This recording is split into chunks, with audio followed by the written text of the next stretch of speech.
Assalamualaikum warahmatullahi wabarakatuh. Kami dari kelompok 10 yang beranggotakan saya sendiri Nafiatul Istiqomah dan rekan saya Mujita Dea Arlianti.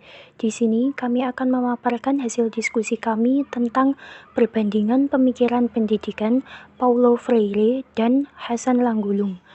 Ada dua subbab yang akan kami bahas. Yang pertama yaitu pemikiran pendidikan perspektif Paulo Freire dan yang kedua pemikiran pendidikan perspektif Hasan Langgulung.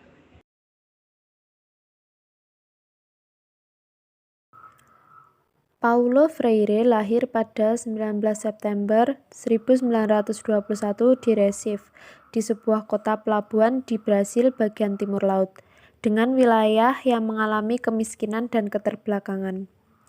Paulo Freire juga tergolong kaum cendekiawan atau ilmuwan yang produktif dan berpikiran tajam. Gagasan dan pemikirannya dibangun dengan cukup kokoh karena didasarkan pada kemampuan dan ketajaman dalam melihat masalah yang tengah dihadapi masyarakat.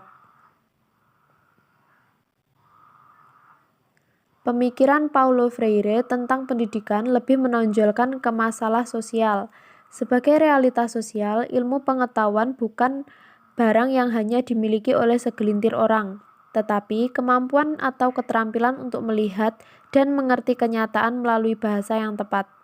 Pada tahap ini, secara tidak langsung, teori Freire membongkar positivisme ilmu pengetahuan barat yang mengasumsikan bahwa pengetahuan adalah suatu yang positif, tetap, dan pasti. Freire juga mengakui bahwa pendidikan merupakan momen kesadaran kritis manusia terhadap berbagai problem sosial yang ada dalam masyarakat. Pendidikan pembebasan menurut Paulo Freire merupakan proses bagi seorang anak manusia untuk menemukan hal yang paling penting dalam kehidupannya, yaitu terbebas dari segala hal yang mengekang kemanusiaannya menuju kehidupan yang penuh dengan kebebasan. Freire berpendapat bahwa pendidikan yang membebaskan memang harus dijadikan sebagai pendidikan humanis dan libertarian atau merdeka. Untuk itu, maka pendidikan harus menjadi jalan menuju pembebasan umat manusia, karena tujuan tertinggi manusia adalah humanisasi. Sedangkan humanisasi dalam pengertian Freire bukanlah pencarian kebebasan individu semata, melainkan untuk sosial. Pendidikan menurut Paulo Freire harus berorientasi untuk membebaskan manusia dari kungkungan rasa takut dan tertekan akibat otoritas kekuasaan atau penindasan.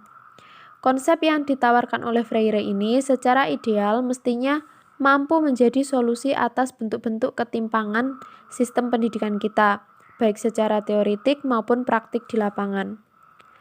Dalam Islam, pendidikan memiliki makna yang tidak hanya sebagai upaya pembebasan umat manusia dari belenggu ketertindasan, seperti yang dikemukakan oleh Paulo Freire. Namun, dalam Islam, pendidikan memiliki makna yang sangat luas.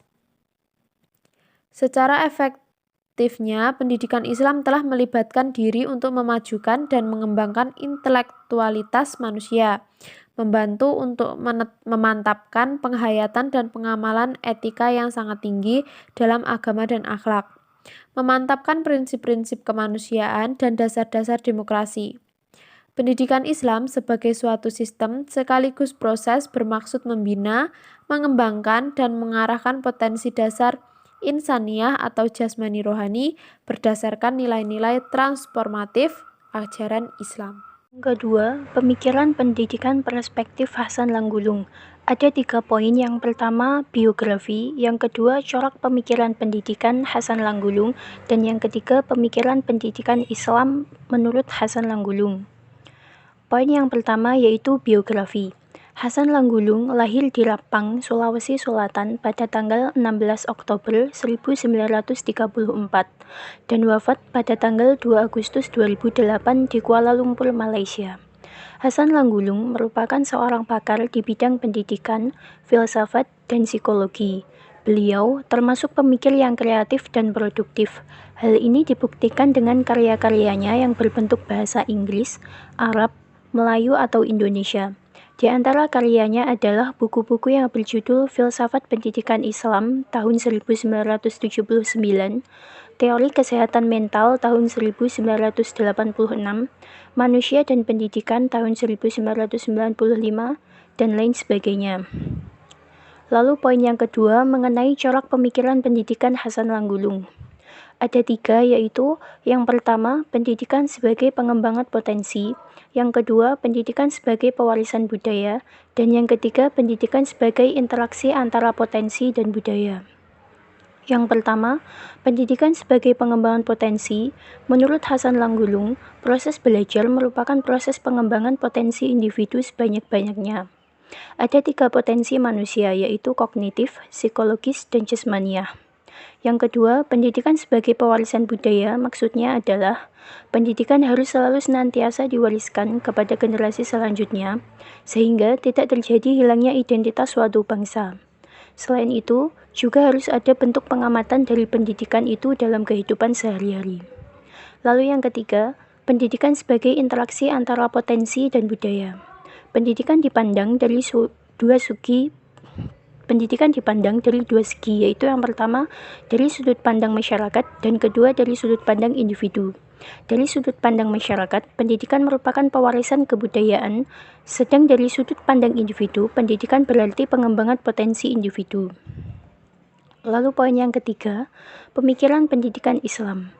Ada 6 poinnya di sini, yaitu yang pertama, pengertian pendidikan Islam. Menurut Hasan Langgulung, pendidikan Islam secara terminologi sebagai apa yang dikatakan dengan pendidikan keagamaan, pengajaran keagamaan, pendidikan keislaman, pendidikan dalam Islam, dan pendidikan Islam.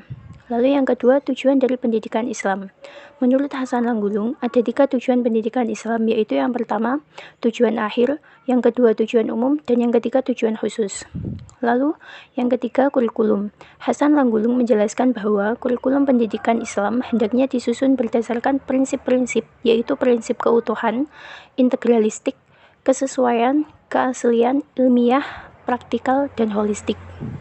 Lalu yang keempat ada asas. Asas-asas pendidikan Islam yaitu yang pertama asas historis atau sejarah, yang kedua asas sosiologis atau sosial, yang ketiga asas ekonomi, yang keempat asas politik, kelima asas psikologis, dan yang keenam asas filsafat. Lalu poin selanjutnya ada metode pendidikan Islam. Menurut Hasan Langgulung, ada 3 aspek pokok yang harus diperhatikan dalam menentukan metode pendidikan. Yang pertama, berkaitan dengan tujuan pendidikan Islam. Kedua, tidak memaksakan. Dan yang ketiga, memotivasi dan mendisiplinkan. Lalu poin yang terakhir yaitu evaluasi pendidikan Islam. Hasan Langgulung mengatakan bahwa proses evaluasi pendidikan hendaknya tidak hanya bersifat ujian tertulis, tetapi juga mencakup penilaian yang bersifat holistik. Di antaranya adalah penilaian yang bertumpu pada sisi sikap atau attitude dari peserta didik itu sendiri. Mungkin demikian yang dapat saya sampaikan. Apabila ada kurang lebihnya mohon maaf. Akhirul kalam. Wassalamualaikum warahmatullahi wabarakatuh.